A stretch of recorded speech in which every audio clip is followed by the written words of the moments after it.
Abokin da za ka fi buƙata ranar gobe alƙiyama. Ibrahim A. Dadi, idan wannan shi ne zuwanka YouTube channel nawa, ka danna mun subscriber kana ka danna min ƙararrawa. Na gode.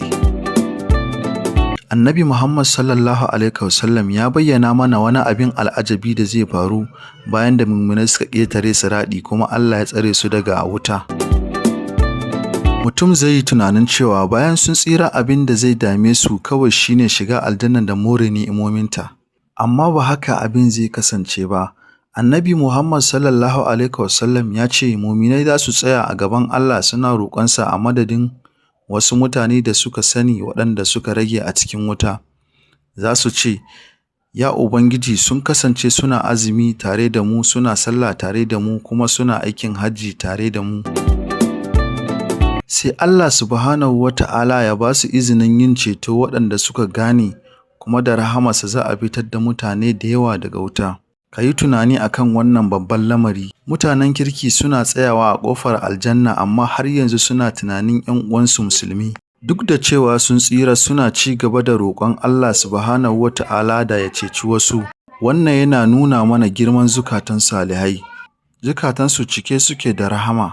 Ba sa farin ciki da azabar wasu kuma ba sa mantawa da waɗanda suka taɓa tsayawa tare da su cikin sallah. Ko bayan sun tsira suna ci gaba da fatan Allah ya gafartawa sauran.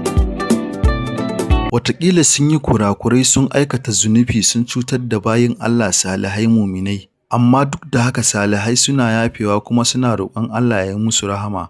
Lallai waɗannan zukata masu girma ne, waɗannan halaye masu daraja ne. Wannan ita ce ƙauna ta gaskiya tsakani da Allah tsakanin muminai. Alhassan al-Basri ya ce, Koyaushe samun abokai nagari masu imani domin za su yi muku ceto ranar gobe alƙiyama. Allah Maɗaukakin Sarki ya ce game da mutanen wuta, yanzu ba mu da masu ceto kuma ba mu da wani aminin ƙwarai. Darasi, ka zaɓi abokanka da kyau, domin wata rana a lokacin da kowa zai shagaltu da kansa, wani aboki nagari zai iya tsayawa yana roƙon Allah subhanahu wa ta'ala saboda kai, yana cewa, Ya Ubangijina. Ya kasance yana sallah tare da mu, yana azumi tare da mu, kuma yana bauta maka tare da mu.